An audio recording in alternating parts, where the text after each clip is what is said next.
Alright, next up for book reviews is this one here by Authur Bradley, PhD. He works at NASA. He is, in fact, a rocket scientist. Okay, so starting with that, he's issued 3 of these.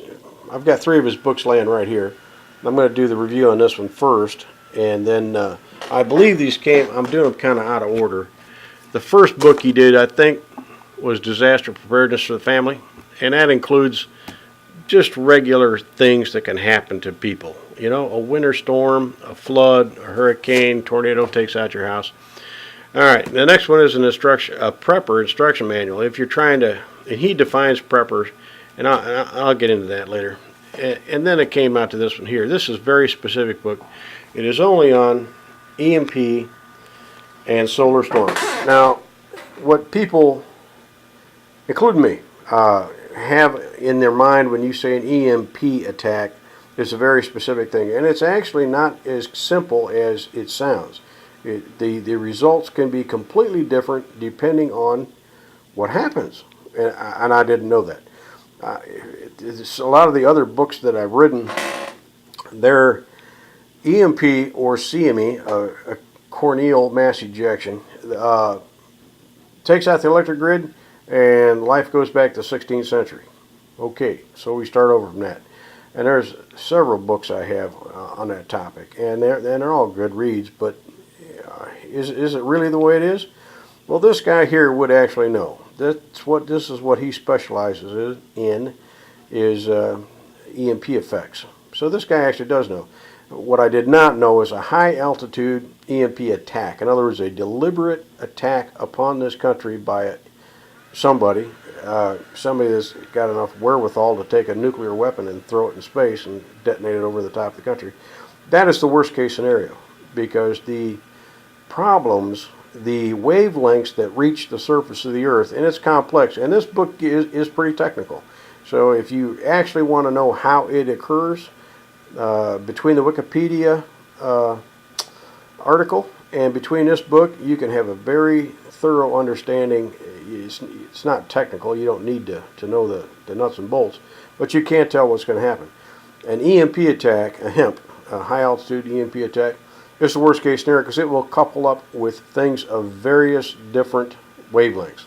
In other words, the little iPod that I'm using right now, it will couple up with that. It will also couple up with high tension electrical lines, or underwater cables, or pipelines under the ground, or a lot of things I never thought about.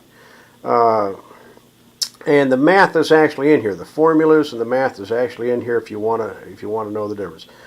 He does not get into theoretical what's going to happen. The super ninja ex-warlord hunter-killer groups that go from town to town, to rape and pillage.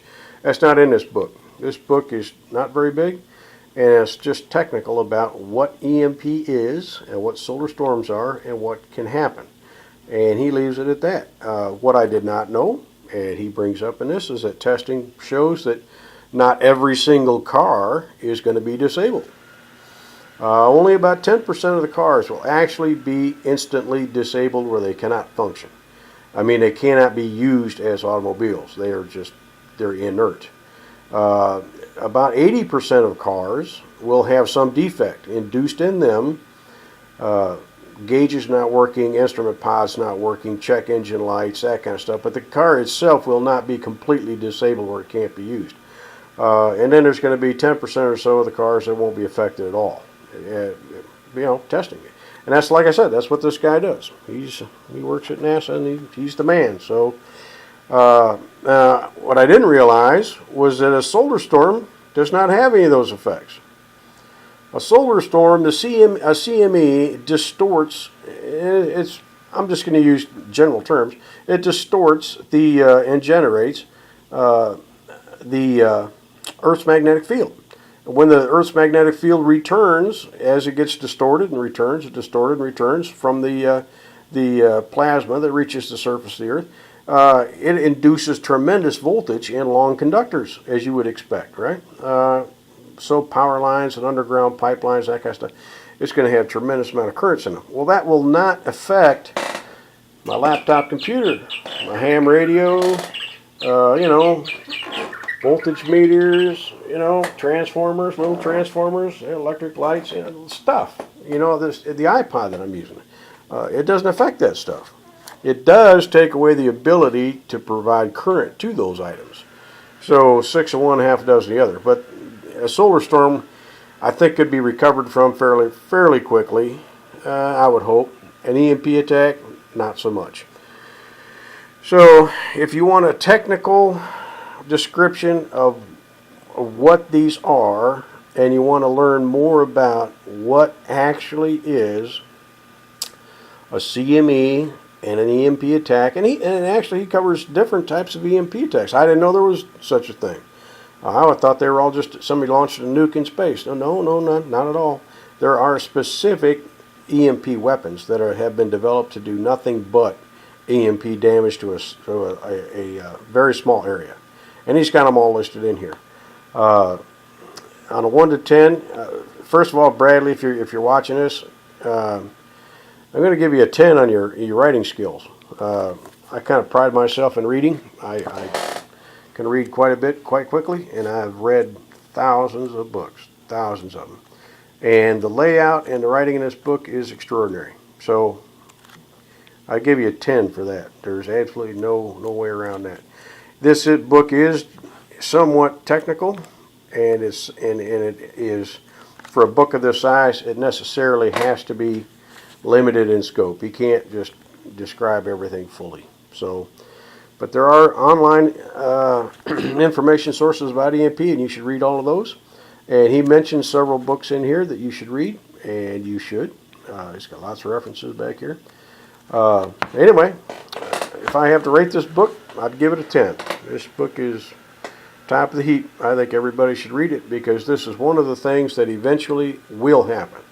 This is not, well, it could happen. Well, yeah, you're right. A hemp could happen. Somebody could nuke us. And somebody could not nuke us, maybe. Okay, that could be yes, or it could be no. We don't have any control over that.